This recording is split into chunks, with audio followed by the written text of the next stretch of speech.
శ్రీ హరివాయుగురుభ్యో నమః.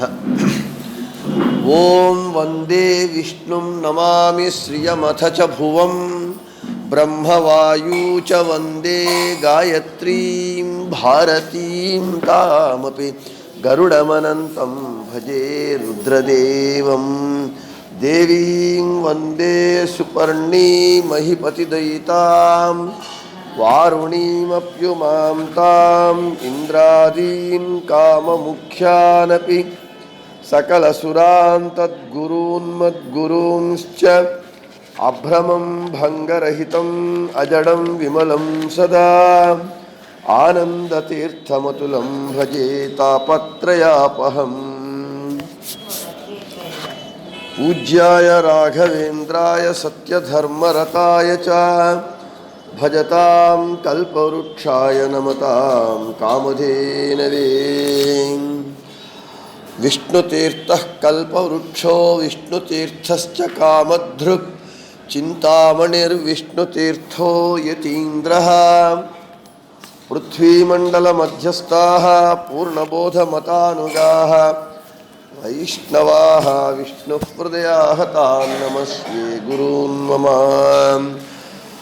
ఆపాదమౌళిపర్యంతం గురూణాం ఆకృతిం స్మరేత్ తేన విఘ్నాః ప్రణశ్యంతి సిద్ధ్యంతి చ మనోరథాః. శ్రీ విద్యాసాగర మాధవతీర్థగురుభ్యో నమః. హరి ఓం. ధృతరాష్ట్రో ఉవాచ ధర్మక్షేత్రే కురుక్షేత్రే సమవేతాయుత్సవః మామకాః పాండవాశ్చైవ కిమకుర్వత సంజయ. అశోచ్యానన్వశోచస్త్వం ప్రజ్ఞావాదాంశ్చ భాషసే గతాసు న గతాసూంశ్చ నానుశోచంతి పండితాః. లక్ష్మీనారాయణం నత్వా పూర్ణబోధాన్ గురూనపి కుర్మ శ్రీకృష్ణగీతాయా భాష్యాద్యుక్తార్థసంగ్రహం.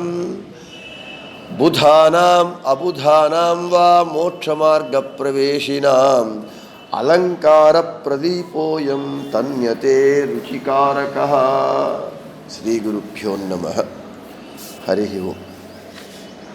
కాశీనందు గర్భవాసం అని చెప్పి 9 రోజుల పాటు మనమందరూ ఇక్కడ మనోనియామక అధిపతి అయినటువంటి కాశీ విశ్వనాథుని బిందు మాధవుని క్షేత్రంలో గంగానది తీరమునందు 9 రోజులుగా వాసం చేస్తూ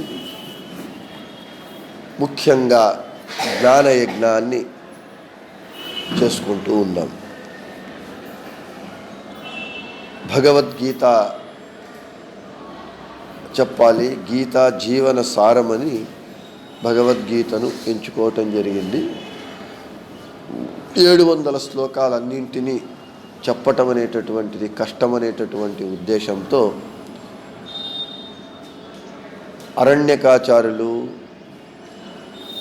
అవధూతలు అయినటువంటి మాదనూరు విష్ణుతీర్థుల వారి ముక్తమాల లేదా భగవద్గీత సారోద్ధారము అనేటటువంటి గ్రంథాన్ని పెట్టుకొని రాఘవేంద్ర స్వాముల వారి గీతా వివృతి వ్యాఖ్యాన సహాయంతో భగవద్గీత ఉపన్యాసాన్ని ఈ 8 రోజులు చేసుకుని 9వ రోజు ఈరోజు మంగళ ఉపన్యాసం జరుగుతూ ఉన్నది. మంగళోపన్యాసమునందు ఒకసారి అంతా సింహావలోకనము అని అంటారు, లేదా పక్షి వీక్షణము అని అంటారు.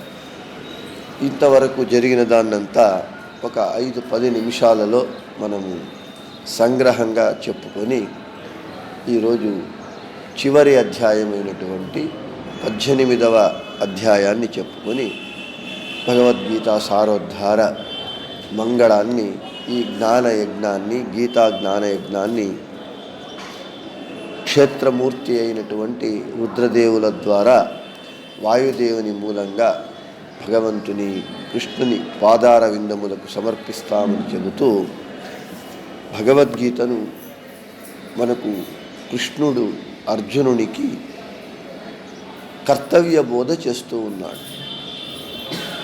అర్జునుడు బంధుప్రీతితో తాను చెయ్యవలసినటువంటి క్షత్రియుడిగా తాను చెయ్యవలసినటువంటి కర్మను చెయ్యకుండా రణరంగంలో నిలబడి శత్రువుల ఎదుట అస్త్ర సన్యాసం చేసినప్పుడు మమ ప్రాణాహి పాండవాహ అని చెప్పినటువంటి కృష్ణుడు తన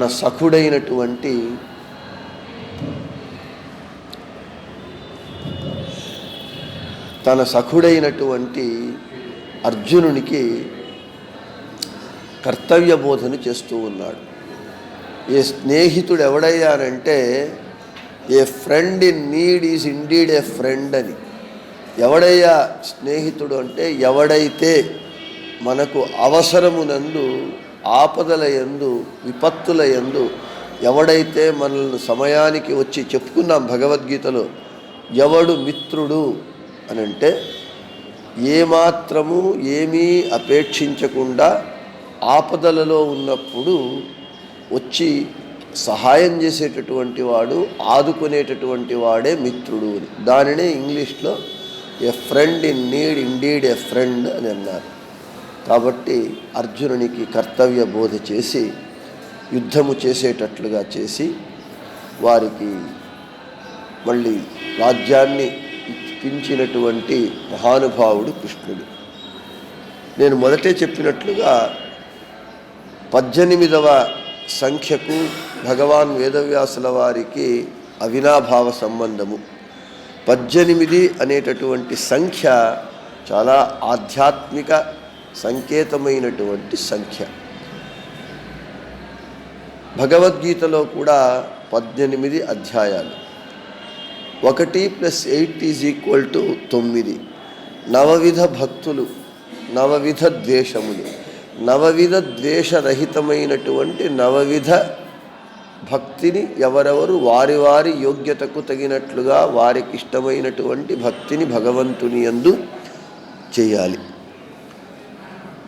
భగవద్గీతలో 18 అధ్యాయాలు. ఆ అధ్యాయాల పేర్లు ఒకసారి చూద్దాం.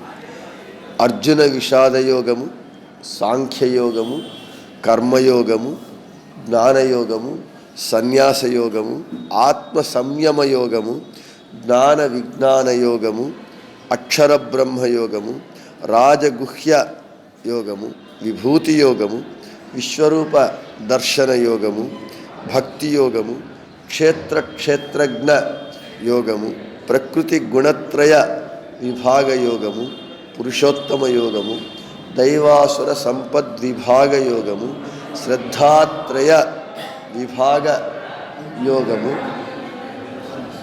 ఇక చివరిగా ఈరోజు మనం చెప్పుకోవలసినటువంటిది 18వ అధ్యాయము సన్యాస యోగము అనేటటువంటి అధ్యాయము ఈరోజు మనం చెప్పుకుంటూ ఉన్నాం.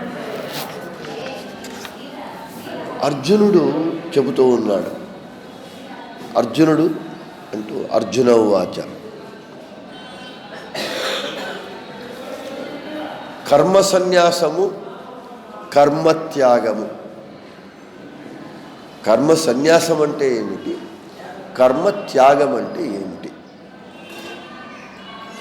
మనకు సన్యాసులకు మనము కానుక సమర్పించేటప్పుడు దీర్ఘతమావ తేజోజర్వాంగ్ అని ఆ మంత్రం చెబుతూ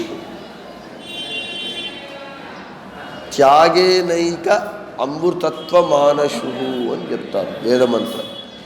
అంటే త్యాగముతో మాత్రమే అమృతత్వము వస్తుంది. ఏ త్యాగము చేత అమృతత్వం వస్తుంది? అమృతత్వము అంటే నాశరహిత, మృతి. అమృతము నాశరహితమైనటువంటిది. నాశరహితమైనటువంటిది ఏది? మోక్షము, శాశ్వతమైనటువంటి శుద్ధమైనటువంటి సుఖము మోక్షము. త్యాగేనైక అమృతత్వ, త్యాగముతో మాత్రమే అమృతత్వం వస్తుంది అని చెప్తున్నారు. ఇక్కడ కర్మ సన్యాసము, కర్మ త్యాగము. కర్మ సన్యాసం అంటే ఏమిటి? కర్మత్యాగం అంటే ఏమిటి, ఈ రెండింటి మధ్య వ్యత్యాసం ఏమిటి, రెండు ఒకటేనా లేదా రెండు వేరా? అదే అర్జునుడు ప్రశ్నిస్తూ ఉన్నాడు కృష్ణుని. అర్జునోవాచ సన్యాసస్య మహాబాహో తత్వమిచ్ఛామి వేదితుం త్యాగస్య చ హృషీకేశ పృథక్ కేశి నిషూదన. హే కృష్ణ, కేశి అనేటటువంటి దానవుణ్ణి సంహరించినటువంటి హే ఋషికేశ, సన్యాసము మరియు త్యాగము వీటి ప్రత్యేక రూపాలు నాకు తెలుసుకోవాలి అని ఉన్నది. పైన చూస్తే సన్యాసానికి త్యాగానికి ఒకటే అర్థము కనబడుతూ ఉన్నది. అయితే ఈ సన్యాసానికి త్యాగానికి తేడా ఏమిటి, కర్మ సన్యాసం అంటే ఏమిటి, కర్మ త్యాగం అంటే ఏమిటి అని నాకు నీవు తెలియజేయాలి అని అర్జునుడు కృష్ణుణ్ణి అడుగుతూ ఉన్నప్పుడు కృష్ణుడు చెబుతూ ఉన్నాడు. శ్రీ భగవాను వాచ కామ్యానాం కర్మణాం న్యాసం సన్యాసం కవయో విదుః సర్వకర్మ ఫలత్యాగం ప్రాహుస్త్యాగం విచక్షణా. చూడండి, కృష్ణుడు చెబుతూ ఉన్నాడు, కామ్య కర్మలను విడవటం అనేటటువంటిది సన్యాసము అని జ్ఞానులు చెబుతారు. సకల కర్మల ఫలములను విడవటము అనేటటువంటిది త్యాగం. ఇక్కడ ఆ పదములను బాగా మనం శ్రద్ధగా వినాలి, అర్థం చేసుకోవాలి. అంతా ఒకే మాదిరిగా అనిపిస్తూ ఉంటుంది, కవల పిల్లలలాగా కొద్దిగా తేడా ఉంటుంది. ఇక్కడ కామ్య కర్మలను విడవటము అనేది సన్యాసం. అంటే నాకు ఈ ఫలం కావాలి అని అపేక్షించి పని చేయటం, అది కామ్యకర్మ. ఆ ఫలం అపేక్షించి చేసేటటువంటి కర్మలను వదిలివేయటం సన్యాసం అని జ్ఞానులు చెబుతారట. భగవంతుడు జ్ఞాని కాదా, తానే చెబుతూ మళ్ళీ జ్ఞానులు చెబుతారు అని చెప్తాడు భగవంతుడు. అంటే ఎప్పుడూ కూడా ఆ చెప్పేటటువంటి తీరు ఎలా ఉండాలి అని అంటే, సర్వోత్తముడు కృష్ణుడు, సర్వజ్ఞుడు కృష్ణుడు, అతనికంటే జ్ఞాని వేరే వాళ్ళు ఎవరూ లేరు, అతనికంటే పెద్ద జ్ఞాని. అయినా కృష్ణుడేమంటూ ఉన్నారు, జ్ఞానులు చెబుతారు అని అంటూ. అంటే నేను చెబుతున్నాను అని ఫస్ట్ పర్సన్లో చెప్పటం కంటే థర్డ్ పర్సన్లో పెద్దలు చెబుతారు అన్నప్పుడు పెద్దల మాటకు విలువ ఎక్కువగా ఉంటుంది. అది భగవంతుడు మనకు సూచిస్తూ ఉన్నాడు. పెద్దలు చెబుతున్నారు, జ్ఞానులు చెబుతున్నారు అని అంటే దాని యొక్క ప్రభావం వేరుగా ఉంటుంది. ఇంట్లో తండ్రి మాట వినడు పిల్లవాడు, అదే స్కూల్లో చేర్పిస్తే అదే మాట టీచర్ చెప్తే వింటాడు. కాబట్టి కృష్ణుడు ఆ లోక నీతిని చెబుతూ ఉన్నాడు. ఇక్కడ కృష్ణుని ఒక ప్రతి మాట, ఒక చేత అంత కూడా మనకు సందేశాన్ని ఇచ్చే విధంగా ఉంటుంది కృష్ణుని తత్వం. జ్ఞానులు ఈ విధంగా చెబుతూ ఉన్నారు. ఇక ఇది కర్మ సన్యాసం అయితే, కామ్య కర్మలను వదలటం అనేటటువంటిది కర్మ సన్యాసం అయితే, అన్ని కర్మల ఫలములను విడవటం అనేటటువంటిది త్యాగం. నువ్వు ఏ కర్మ అయినా చెయ్యి, కామ్యకర్మ నిష్కామ కర్మ ఏమి చేసినా ఆ కర్మ ఫలాలను నీవు వదిలివే, ఫలం నీకు వద్దు. అదే అన్నాడు భగవంతుడు, కర్మణ్యేవాధికారస్తే మా ఫలేషు కదాచన. కర్మ చెయ్యటంలో మాత్రమే నీకు అధికారం ఉన్నది, ఫలాన్ని నాకు వదిలివే, నేను చూసుకుంటాను. ఎలా ఎగ్జామినేషన్ హాల్లో మేము బాగా చదువుకొని అన్ని ఆన్సర్లు కరెక్ట్గా రాసి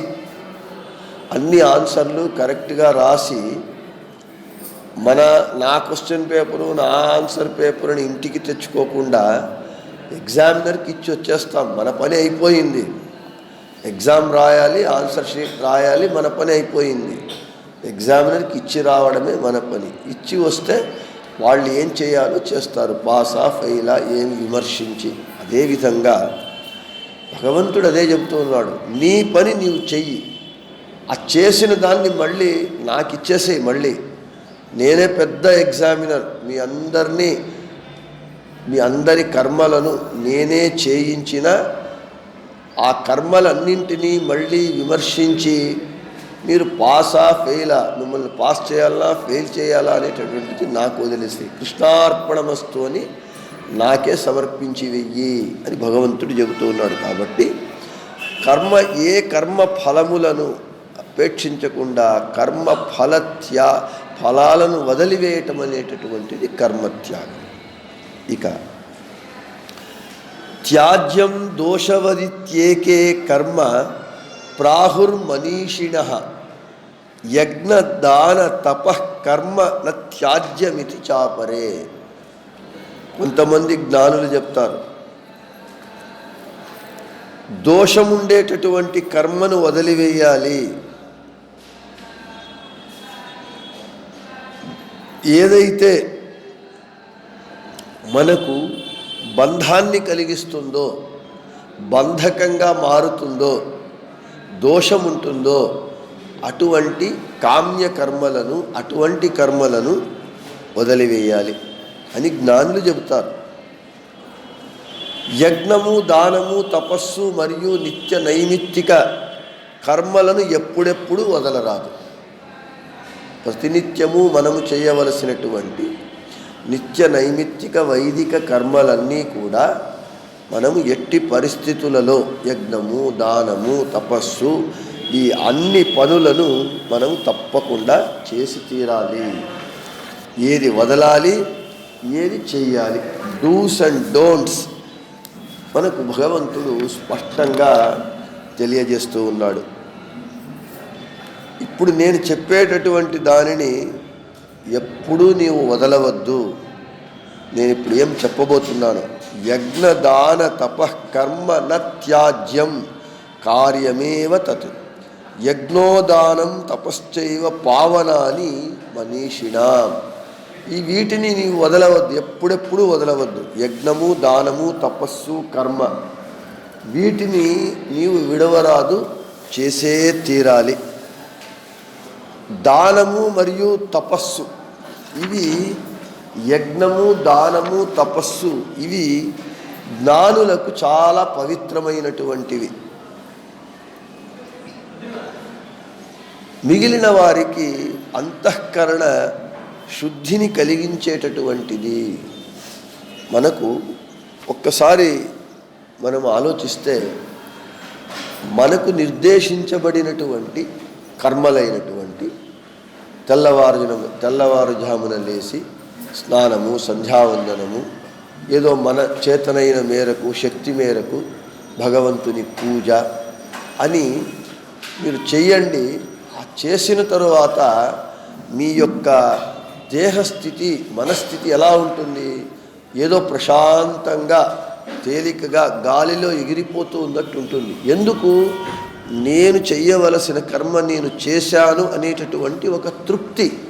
మగవారికి కానీ ఆడవారు వాళ్ళు తులసి పూజ ఇది ఏం చేసుకోవాలి, గౌరీ పూజ చేసుకుంటే మీరు ప్రతినిత్యము ఆ విధంగా నిత్యము చేసేటటువంటి కర్మలు విడవకుండా చేసుకుంటూ వస్తే అది చేసిన తర్వాత మీకు ఎంత మనస్సుకు ప్రశాంతత ఉంటుంది, బాడీ రిలాక్స్ అవుతుంది, మనస్సు కూడా రిలాక్స్డ్గా ఉంటుంది. అప్పుడు కూర్చొని చైర్లో వేడివేడి కాఫీ తాగితే దాని ఆనందం ఎలా ఉంటుందో, లేదు లేచి బెడ్ కాఫీ తాగితే ఏది ఆనందంగా ఉంటుందో రెండు మీరు ప్రాక్టీస్ చేసి చూస్తే మీకే తేడా తెలుస్తుంది. ఎందుకు? మనము చెయ్యవలసినటువంటి కర్మను వదలకుండా చెయ్యటం వలన మనకు ప్రశాంతత ఉంటుంది, నెమ్మది ఉంటుంది. కాబట్టి ఇవి వదలద్దండి. యజ్ఞము, దానము, తపస్సు, కర్మ, నీవు చెయ్యవలసినటువంటి కర్మలు నీవు చేసి తీరు. ఎవరి కర్మలు వాళ్ళు చెయ్యకపోతే ఈ జగత్తంతా ఏమైపోతుంది? అరాచకమైపోతుంది. అనార్కీ అంటాం కదా, అరాచకమైపోతుంది. ఈ జగత్తు ఇంత బహుచిత్ర జగత్ బహుదాకరణాత్, ఈ జగత్తు చాలా చిత్రమైనటువంటిది. చిత్ర విచిత్రములు, వర్ణములు, మనుష్యులు, జాతులు ఒక్కటి కాదు. మనం బయట వెళ్ళి చూస్తే, ఆ గంగా ఆరతికి తెల్లవారుజామున సాయంత్రం వెళ్ళి చూస్తే ఆ ఇంద్రధనస్సు 7 రంగులుగా అంటారు. అక్కడ చూస్తే ఎన్ని రంగులు! విచిత్రమైనటువంటి అత్యంత సుందరంగా ఒక చిత్రకారుడు గీసిన అద్భుతమైనటువంటి చిత్రము కంటే చిత్రంగా ఆశ్చర్యంగా ఉంటుంది. ఎందుకు? ఎవరెవరి కర్మలు వారు చేయటం వలన. నా పని నేను చేయకుండా, ఇంట్లోనే ఎవరి పని వాళ్ళు చేయకుండా తెల్లవారుజామున లేచినప్పటి నుండి ఊరికే కూర్చున్నారనుకోండి, ఇంట్లో ఎంత అసహ్యమైన ఉంటుంది, ఎంత ఇబ్బందికరంగా ఉంటుంది. అందరూ లేచిన ఎవరెవరి పనులు వాళ్ళు చేసుకొని పోతూ ఉంటే ఇల్లు కలకలలాడుతుంటుంది. కాబట్టి వీటిని మీరు వదలవద్దు అని చెప్తూ ఉన్నారు. ఇక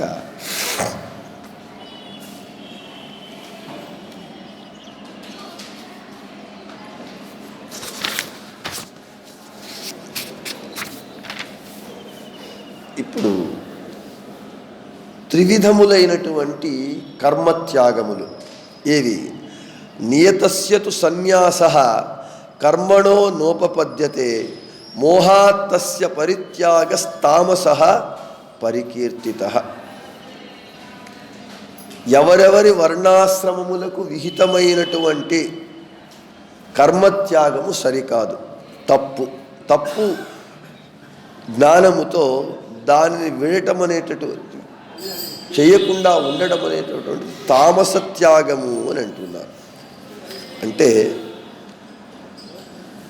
ఇప్పుడు బ్రహ్మచారి, గృహస్థుడు, వానప్రస్థాశ్రమి, సన్యాసి, ఒక్కొక్క ఆశ్రమానికి ఒక్కొక్క పనులు, ధర్మములు, కర్మలు నిర్దేశించబడ్డాయి. బ్రహ్మచారి అనేటటువంటి వాడు లేయాలి, స్నానము, సంధ్యావందనము, అగ్నికార్యము, పూజాదులు వాడు చేసుకోవాలి.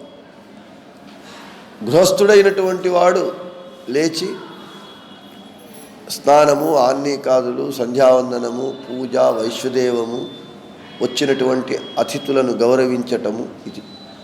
వానప్రస్థాశ్రమి వాడు ఇల్లును వదిలివేసి అడవికి వెళ్ళి భార్యతో ఉన్నా కూడా కామ వాసన లేకుండా భగవంతుని ప్రీత్యర్థము వండినవి కాకుండా అక్కడ దొరికేటటువంటి పక్వమైనటువంటి సూర్యుని ఎండ చేత వండినట్లుగా అయినటువంటి పదార్థాలను మాత్రము తింటూ హరినామస్మరణ చేయటం వానప్రస్థాశ్రమి ధర్మము. సన్యాస ధర్మము వాడు అన్నింటినీ పరిత్యజించి బ్రహ్మచర్యాన్ని చాలా కట్టుదిట్టంగా పాటిస్తూ అన్నీయూ భగవంతుని కొరకే, ప్రతి ఒక్క పని భగవంతుని కొరకు అని ప్రతి ఒక్కటి భగవంతుని ప్రీత్యర్థం చేయటం సన్యాస ధర్మం. అలా అప్పుడు ఎవరెవరు వాళ్ళ ధర్మాన్ని పాటించాలి, కర్మాన్ని పాటించాలి. దానిని వదిలివేసి బ్రహ్మచారి గృహస్థాశ్రమ ధర్మాన్ని పాటించడము, గృహస్థాశ్రమి సన్యాస ధర్మాన్ని పాటిస్తాననడము, సన్యాసి గృహస్థాశ్రమ ధర్మాన్ని పాటిస్తాను అని అనడము, పాటించడం అనేటటువంటిది తప్పు. అలా ఎవరెవరు వాళ్ళ ధర్మాలను, కర్మలను త్యాగం చేస్తే అది తామస త్యాగము అవుతుంది. ఇప్పుడు కలియుగంలో ఏమైపోయింది, సన్యాసులము అని చెప్పుకుంటూ గుండుగొట్టించుకొని కాషాయ వస్త్రాలు ధరించి వేషం మాత్రం వేసుకొని బూటక వేషధారులై సన్యాసము అని చెప్పుకుంటూ, సన్యాసులము అని చెప్పుకుంటూ గృహస్థుల కంటే అధ్వాన్నంగా వాళ్ళు తమ జీవనాన్ని సాగిస్తున్నారు. కాబట్టే ఇప్పుడు సమాజం ఇంత భ్రష్టు పట్టిపోయింది. ఎవరెవరి ధర్మాలను వారు పాటించకపోవటం వలన, ఎవరెవరి కర్మలను వారు పాటించకపోవటం వలన సమాజము ఇంత అవ్యవస్థగా తయారవుతూ ఉన్నది. కాబట్టి ఇలా వారి వారి కర్మలను వారి వదిలివేయటం అనేటటువంటిది తామస త్యాగము అంటూ ఉన్నారు. నేను ఆఫీస్లో పనిచేస్తున్నా, నాకు క్లర్కో అటెండరో ఏదో ఆఫీసరో, దానికి నాకు గవర్నమెంట్ జీతం ఇస్తూ ఉన్నది, అన్ని రకాల సౌకర్యాలను ఇస్తూ ఉన్నది. అటువంటప్పుడు నా పని నేను చెయ్యకుండా నా పని నేను చెయ్యాలి అంటే నాకు లంచం ఇవ్వాలి అంటే ఎంత అన్యాయము, అధర్మము, ఎంత అరాచకమవుతూ ఉన్నది. ఈ కలి ప్రభావము చేత అందరి మనస్సులను వాడు కలుషితం చేస్తూ ఉన్నాడు. వాడు ముఖ్యంగా వాడు ఏం చేస్తాడంటే one shot at a too many birds అని వాని లెక్క. ఎవడైతే ఉన్నత స్థానంలో ఉంటాడో, ఎవని మాట వలన వేలాది మంది కోట్లాది మంది ప్రభావితులవుతారో, అటువంటి ఒక్కడిని చెడగొడితే చాలు అందరూ ఆటోమేటిక్గా వేలాది మంది చెడిపోతారు. కలి అదే పని చేస్తున్నాడు. ఇప్పుడు వాడేం చేస్తూ ఉన్నాడు, ఈ కలియుగంలో కాషాయ వస్త్రానికి ఉన్నంత క్రేజ్ ఎవరికీ లేదు. కాబట్టి అందరూ కాషాయ ముసుగును వేసుకొని కలి వాళ్ళలో ప్రవేశించి ఏం చేస్తూ ఉన్నాడు, అందరినీ పాడు చేస్తూ ఉన్నాడు. కాబట్టి ఎవరెవరి ధర్మములను కర్మలను వారు పాటించాలి. నేను ఎన్నో మార్లు చెప్పినట్లుగా ధర్మో రక్షతి రక్షితః ధర్మహతో ధర్మయేవహతో హంతి. ఇప్పుడు మనమందరూ కూడా మన కర్మలను ధర్మములను వదిలివేసి ధర్మాన్ని హత్య చేస్తున్నాం. కాబట్టి ఆ ధర్మము మనలను హత్య చేస్తూ ఉన్నది. అందుకే సమాజము నాశమవుతూ ఉన్నది. ఇది తామస త్యాగము. ఇక దుఃఖమిత్యేవ యత్కర్మ కాయ క్లేశ భయాత్యజేత్ సకృత్వా రాజసం త్యాగం నైవ త్యాగఫలం భవేత్. మనకు ఈ కర్మ దుఃఖకరమైనటువంటిది. దేహానికి మనస్సుకు మనకు ఖేదమును దుఃఖమును కష్టాన్ని కలిగించేటటువంటిది అని ఆ కర్మను చేయకుండా వదిలివేయటం. ఉదాహరణకు కార్తీక మాస స్నానం. కార్తీక మాసంలో స్నానం చేయాలి. ఎప్పుడు చేయాలి? పొద్దున తెల్లవారుజామున చేయాలి. చలికాలం, ఆ చలిలో లేచి స్నానం చేయాలి అని అంటే మనసు సహకరించదు, దేహము సహకరించదు. కాబట్టి దేహానికి కష్టమవుతుంది, మనసుకు కష్టమవుతుంది అని ఆ కర్మను చేయకుండా వదిలివేయటం అనేటటువంటిది రాజసత్యాగము. అలా రాజసత్యాగాన్ని చేసి దేహానికి తొందర అవుతుంది, ఇబ్బంది కలుగుతుంది అని ఆ కర్మను త్యాగం చేసినటువంటి ఆ వాడు, ఆ పురుషుడు ఆ త్యాగము యొక్క ఫలాన్ని పొందడు. త్యాగం చేశావు, దేన్ని త్యాగం చేశావు? చెయ్యవలసినటువంటి నీ కర్మను నీవు త్యాగం చేయటం వలన ఫలం అనేటటువంటిది ఉండదు. ఇప్పుడు మనకు ఎలా అవుతున్నది? జ్ఞానము భక్తి వైరాగ్యము. జ్ఞానము భక్తి ఎవరి యందు ఉండాలి? భగవంతుని యందు ఉండాలి. వైరాగ్యం ఎక్కడుండాలి? సాంసారిక విషయములందు ఉండాలి. అయితే రివర్స్ అయిపోయింది. భగవంతుని యందు వైరాగ్యము, సాంసారిక విషయములందు జ్ఞానము భక్తి కలిగి అవుతున్నది. ఇక కార్యమిత్యేవ యత్కర్మ నియతం క్రియతే అర్జున సంగం త్యక్త్వా ఫలం చైవ సత్యాగః సాత్వికో మతః. హే అర్జున, ఇది